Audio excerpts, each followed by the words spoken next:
அன்பான தேவ பிள்ளைகளே, ஆண்டவரும் இரட்சகருமாகிய இயேசு கிறிஸ்துவின் ஈடு இணைற்ற நாமத்தில் உங்களை அன்போடு நான் வாழ்த்துகிறேன். ஆண்டு ஒவ்வொரு நாளையும் நமக்கு ஈவாக தருகிறார், ஒவ்வொரு நாளும் நம்மை நடத்தி வருகிறார். அந்த தயவுக்காக நான் ஆண்டவருக்கு நன்றி சொல்லுகிறேன், ஆண்டவரை துதிக்கிறேன், ஸ்தோத்திரிக்கிறேன்.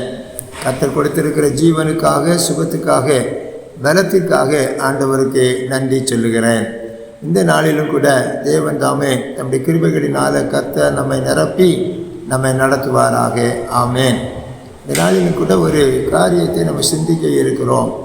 வேத வசனத்தில் அவர் நமக்கு சமாதானம் தருகிறவர் என்பதை நம்ம படிக்கிறோம்.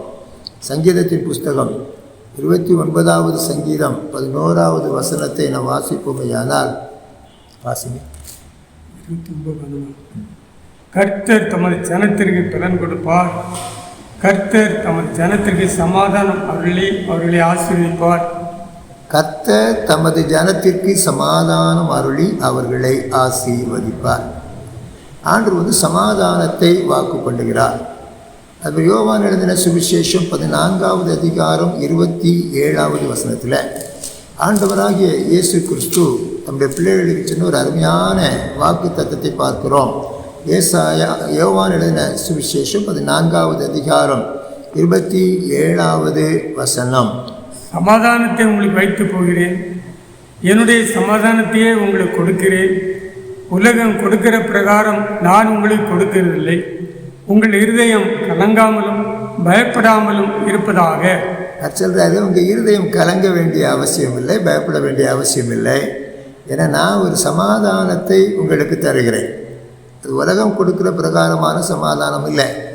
உலகத்தில் கொடுக்குற சமாதானம் நிரந்தரமானது இல்லை, அது நித்தியமானது இல்லை.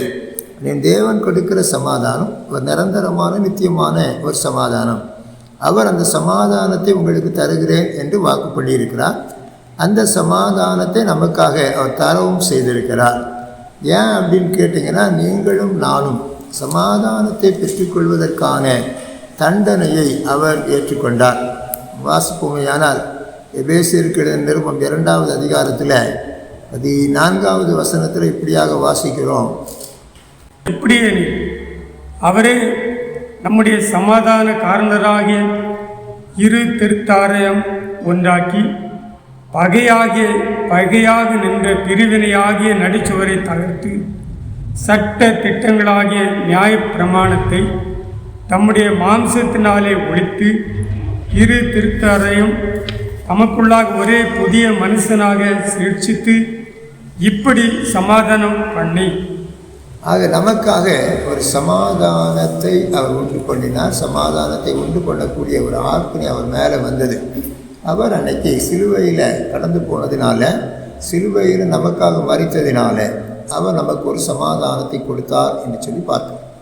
அன்பானவர்களே, இன்றைக்கி ஒரு வேளை நீங்கள் சமாதானம் இல்லாதவர்களாக இருப்பீர்களே, ஆனால் உங்களோட வாழ்க்கையில் இன்றைக்கி சமாதானத்தை தருவேன்னு சொன்னார். இரு தரத்தாரை ஒப்புரவாக்குகிற தேவன் பிரிந்து நிற்கிறவர்களை ஒப்புரவாக்கி அங்கு ஒரு சமாதானத்தை உண்டாக்குகிறார். அதில் தேவனுக்கும் மனிதனுக்கும் இடையில் ஒரு பிரிவினை இருந்தது. அதனால் தேவனிடத்தில் நன்மையை பெற்றுக்கொள்ள முடியாதபடி அந்த பிரிவினை தடுத்து கொண்டே வந்தது.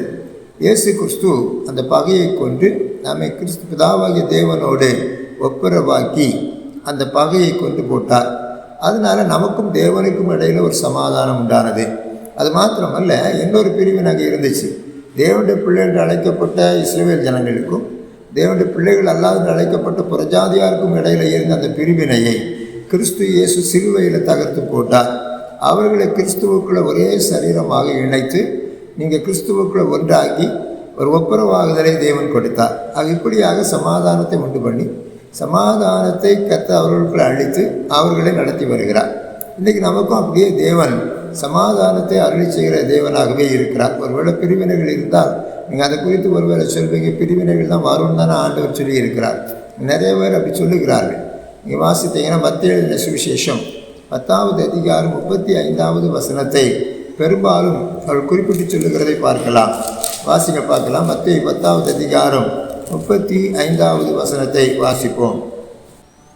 எப்படியே மனுஷனுக்கும் தகப்பனுக்கும் மகளுக்கும் தாய்க்கும் மருமகளுக்கும் மாமியாருக்கும் பிரிவினை உண்டாக்க வந்தேன். ஒரு மனுஷனுக்கு பிரிவினை உண்டாக்க வந்தேன்னா ஆண்டவரே சொல்லிட்டார், அதனால பிரிவினை வந்து விட்டது. அதை நம்ம தடுக்க முடியாது, ஆண்டோடைய வார்த்தையை மாற்ற முடியாது என்று பேசக்கூடிய அநேகர் இருக்கிறார். ஆனால் இயேசு கிறிஸ்து சிலுவையில் சொல்வதற்கு முன்னால் என்ன சொன்னார் என்பதை புரிந்து கொள்ளாமல் சொல்லக்கூடிய ஒரு கூட்டம்.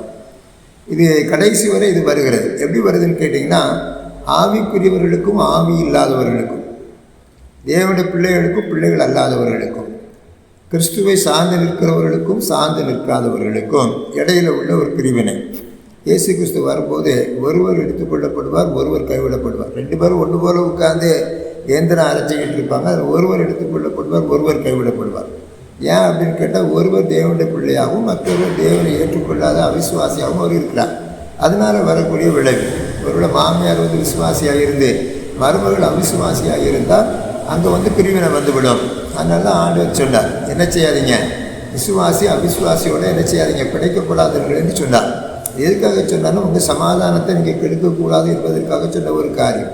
ஆனால் தேவன் சமாதானத்தை கெடுக்கிற தேவன், சமாதானத்தை உண்டு பண்ணுகிற தேவன். அப்போ ஆண்டவர் எப்போவுமே சமாதானத்தை உண்டாக்க விரும்புகிறார். யாருக்கு இடையில சமாதானம் இருக்காதுன்னா, அவிசுவாசிக்கும் விசுவாசிக்கும் இடையில இருக்காது. அதனால் தேவனுடைய பிள்ளைகளுக்கு இடையில அந்த சமாதானம் எப்பொழுதுமே இருக்கும். அவனுடைய இருதயங்களில் சமாதானம் குடிகொண்டிருக்கும். அன்பானவர்களே, நமக்குள்ள ஒரு சமாதானத்தை தேவன் உண்டாக்கி வைத்திருக்கிறார். அதனால் அதை நம்ம விசுவாசிப்போம். என் தேவன் சமாதானக்காரனர், என் தேவன் சமாதான கர்த்தர், அவர் சமாதானத்தை எனக்கு தருகிறவர், சமாதானம் அவருக்குள்ளே இருக்கிற அந்த சமாதானத்தை எனக்கு தருகிறார் என்று விசுவாசித்து அந்த சமாதானத்தை பெற்றுக்கொண்டு தேவனை மகிமைப்படுத்துவோம்.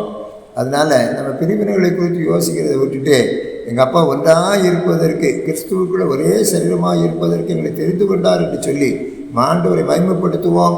தெய்வீக சமாதானம் குடும்பங்களை ஆளுகை செய்யும். ஒருவேளை இப்படிப்பட்ட ஒரு பிரிவினை விசுவாசிக்கும் அவிசுவாசி குடும்பங்கள் இருக்குமே, ஆனால் ரட்சிக்கப்படாதவர்கள் விசுவாசித்து அவங்களும் தேவனை ஏற்றுக்கொண்டு கிறிஸ்துவுக்குள்ள உண்டாக்கப்படுவார்களே, ஆனால் அந்த தெய்வீக சமாதானம் சந்தோஷம் நிறைவாக அவர்களை நிரப்பும் என்பது சந்தேகமில்லை. அப்படிப்பட்ட கிருபைகளை கர்த்தர் உங்களுக்கு தருவாராக. ஆமேன், ஆமேன்.